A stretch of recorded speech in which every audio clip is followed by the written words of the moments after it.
Hi, my name is Castro, and this is my final project for MGT 16. I'm a part of the 9:30 to 10:50 a.m. class, and my mom's email is down below. So the prompt is interview your parent about an ethical dilemma they have faced. Discuss the eight-step model as applied to your parent's ethical dilemma. Include the decisions they would have made under the three simple models. So, for context, my mom was a student in an MRI technologist program, and every morning they would send her to a hospital and she would take x-rays of newborn babies. More specifically, she would take x-rays of their chest. And so one day when she was getting the film from the x-rays developed, she noticed that there were fluids in one of the baby's lungs. Now, that baby had had an upper gastrointestinal study performed, which basically is when they pump liquids into the esophagus so that it'll go down into the baby's stomach. But because there were liquids in the baby's lungs, it meant that the upper GI study had been misperformed, which is extremely dangerous for the baby. So the next morning, my mom asked where the baby was, what had happened to the baby, and the staff informed her that the baby had passed away. Now, she went to show one of her coworkers the X-ray that she had developed the day prior, and she realized that the X-ray had been deleted entirely from the system. Now, the important part that my mom told me was that not just anybody could delete an X-ray, and that it's extremely rare for an X-ray to get deleted at all because there are steps and a procedure and a process that somebody has to go through in order to get an X-ray deleted. And it's only somebody with a higher authority that can approve that. So she had to make a decision on whether or not to speak up about this malpractice or to stay silent. So the first step under the eight-step model would be to gather the facts. I asked my mom what kind of information would she have liked to have known at that time. She says that she would have liked to known who to ask for guidance because at the time she didn't know what to do at all in the situation. She also would have liked to have known what type of steps to take in order to alert someone of this issue. She was worried that as a student, people wouldn't believe her, and she wanted to know what kind of things she could have done to make sure that she was heard. She also would have liked to have known whether or not speaking out would have made an impact at all, or whether or not it would have just gotten swept under the rug. The second step would be to define the ethical issue. Now, an ethical dilemma is when two or more of your core values are in conflict. So, in my mom's scenario, it is integrity versus self-preservation. When it comes to integrity, alerting her professor or manager of the misconduct would have helped bring justice for the family and, possibly bring some sort of accountability to the hospital. And, doing that and speaking out about something that she knows was wrong would have upheld that value of integrity. Now, when it comes to self-preservation, if she remained silent, she could have avoided any type of repercussions that she might have faced for speaking out. One of the things was that at the time, she was worried that they might flip it around on her and blame her for not developing the film. So that's why self-preservation was one of the core values that was in play in this dilemma. The third step is to identify the stakeholders. So the first stakeholder would be hospital and staff. The hospital could have faced a big lawsuit over this misconduct, and the staff who were involved in it also could have lost their jobs. Subsequently, the staff's families are also a stakeholder. If they were fired, their families could face financial turmoil. It might be hard for them to find a job moving forward, and so on. And then another stakeholder is my mom.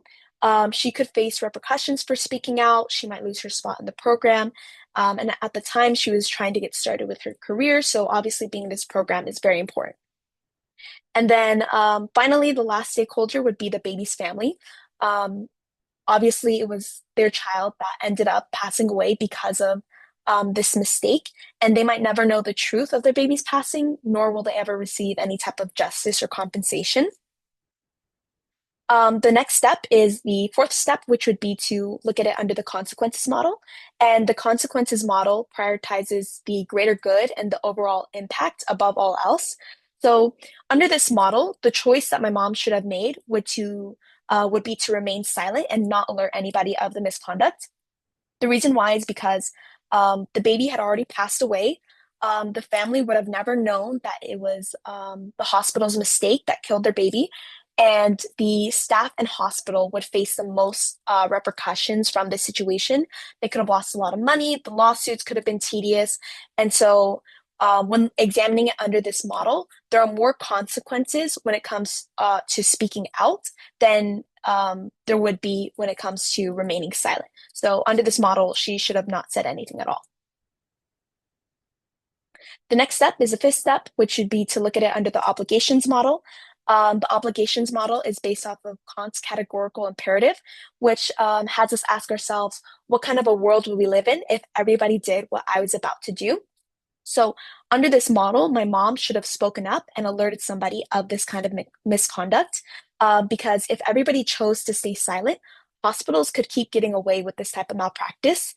On the flip side, if everybody chose to speak up, more families could receive justice, and hospitals would do a better job being more diligent to minimize these type of mistakes from happening.